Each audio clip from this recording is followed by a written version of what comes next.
அதே போல் அன்பானவை மேலும் பாருங்க, குடியரசு தின விழாவிலே மக்கள் சபதம் எடுக்கிறாங்க இல்லையா, அந்த சபத்தை எப்படி உல்டா பண்ணுறாங்க பாருங்க.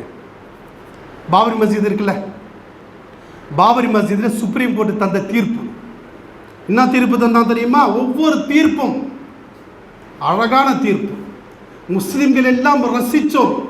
ஆஹா, இப்படியெல்லாம் சுப்ரீம் கோர்ட் முஸ்லீம் உதவி செய்தார், இப்படி ஒரு ஜட்ஜா என்று நம்ம எல்லாம் அந்த ஜட்ஜு மீது துவா செய்தோம்.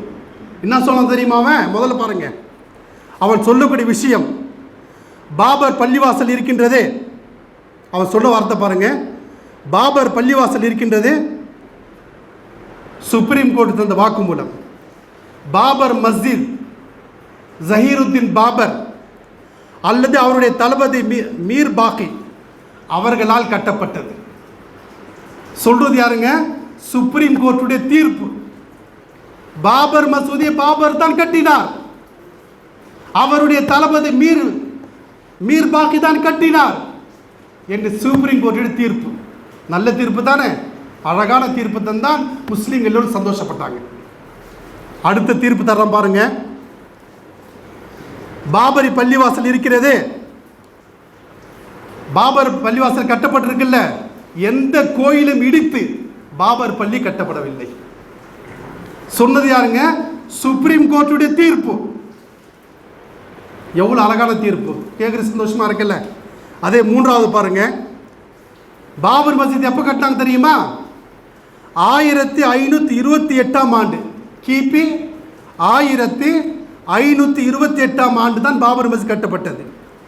அன்றிலிருந்து 1949 வரை அதில் 5 வேளை தொழுகை நடைபெற்றது, ஜும்மாவுடைய தொழுகை நடைபெற்றது, ஈதுடைய தொழுகை நடைபெற்றது, எந்த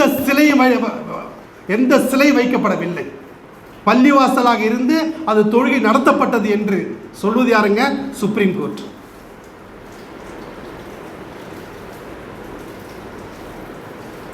அடுத்ததாக இது நல்ல தீர்ப்பு தானே. அடுத்ததாக பாருங்க, 1992ஆம் ஆண்டு மஸ்ஜித் இடிச்சாங்கல்ல, கரசேவைகரெல்லாம் போயிட்டு மஸ்ஜித் இடிச்சாங்க இல்லையா, அந்த மஸ்ஜித்துக்கு அதான் அந்த சுப்ரீம் கோர்ட் தீர்ப்பு தர்றான். என்ன சொல்றான்னா, நீங்க பள்ளிவாசல் இடித்தீங்கல்ல, அது என்னன்னு சொன்னா சட்டத்துக்கு புறம்பானது. 4 தீர்ப்புகளும் முஸ்லிம்களுக்கு ஆதரவாக இருக்கிறதா எதிராக இருக்கிறதா? எப்படிங்க இருக்கிறது? ஆதரவான தீர்ப்பு தானே. கடைசியாக ஒரு தீர்ப்பு தர்றான் பாருங்க, என்ன தீர்ப்பு சொல்றான் தெரியுமா? எல்லாம் உங்களுக்கு சாதகமாக இருந்தாலும், எல்லாமே உங்களுக்கு சாதகமாக இருந்தாலும், எங்கள் கூட்டு மனசாட்சிப்படி பெரும்பான்மை மக்கள் விரும்புகிறார்கள், அதன் காரணமாக இந்த பாபரி பள்ளிவாசலை அந்த கோயிலுக்கு நான், அதாவது அந்த இந்துத்துவாதிகளுக்கு ஒப்படைக்கிறேன். என்னங்க இது? இன்னைக்கு என்ன பேசுறாங்க? இன்னைக்கு 75ஆம் குடியரசு தின விழா. குடியரசுனா என்ன?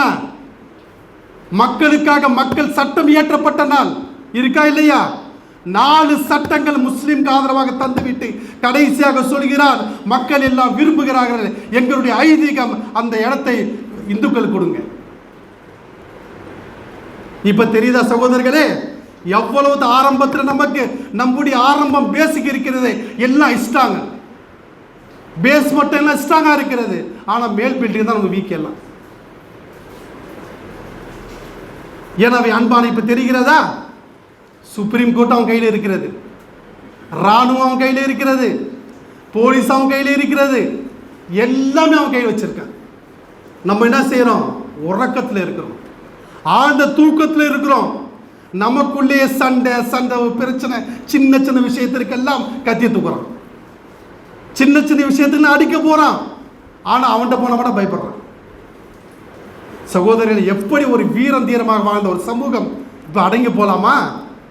நல்ல விஷயத்திற்காக குரல் அல்லாஹ்வின் தூதர் சொல்றாங்க, நபி ஸல்லல்லாஹு அலைஹி வஸல்லம் சொல்றாங்க, ஹக்கான விஷயத்திற்காக நீ போராடி மௌத்தா போனா